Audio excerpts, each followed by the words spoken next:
আসসালামু আলাইকুম রহমতুল্লাহি বারাকাতু।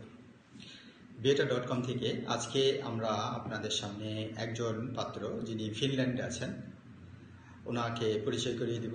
উনি বিয়ের জন্য আগ্রহী এবং দ্রুত বিয়ে করতে চাচ্ছেন। উনি দেখতে সুন্দর, স্মার্ট এবং লম্বা, স্বাস্থ্যবান আর মাস্টার্স কমপ্লিট করা। উনি ওনার দেশের বাড়ি হলো ফেনী। বর্তমানে উনি ফিনল্যান্ডে থাকেন।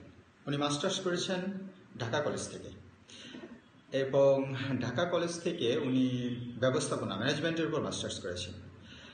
এরপরে বর্তমানে উনি রেস্টুরেন্ট বিজনেস করছেন ফিনল্যান্ডে, নিজের ব্যবসা। উনি তালাকপ্রাপ্ত, বিয়ে হয়েছিল কিন্তু কোনো সন্তান হয়নি। ওনার বয়স বর্তমানে 39 বা 40, উচ্চতা 5 ফুট 9 ইঞ্চি।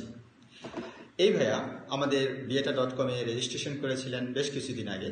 গত কিছুদিন আগে উনি বিয়ের জন্য খুব আগ্রহী হয়ে উঠেছেন, এর জন্য আমাদের ওয়েবসাইটে প্ল্যান আপগ্রেড করেছেন এবং আমাদের হেল্প চেয়েছেন।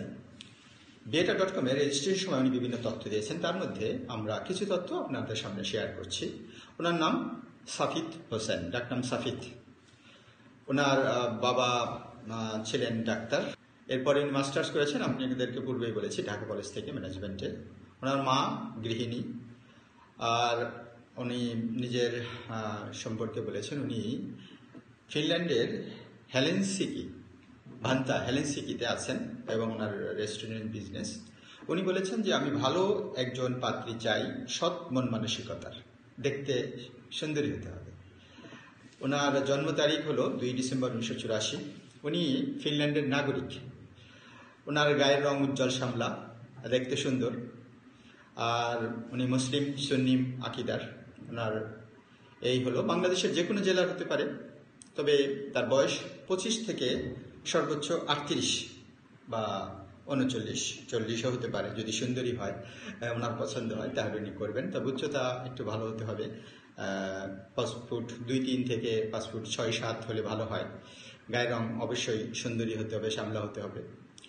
তালাকপ্রাপ্ত বা স্বামী মারা গেছে তবে সন্তান থাকা যাবে না, এরকম মেয়ে হলে উনি বিয়ে করবেন। অবিবাহিত কেউ যদি রাজি হন উনি করবেন ইনশাল্লাহ। তাকে একটু শিক্ষিত হতে হবে, কমপক্ষে IE পাস বা এবং সর্বোচ্চ মাস্টার্স এর মধ্যে হলে ভালো হয়। আর যদি কোনো চাকরির সাথে জড়িত থাকে অথবা জড়িত না থাকে, কোনো সমস্যা নেই, আমাদের সাথে যোগাযোগ করুন। ইনশাল্লাহ এই ভাই দ্রুত বিয়ে করবেন। আসসালামু আলাইকুম রহমতুল্লাহি বারাকাতুহু।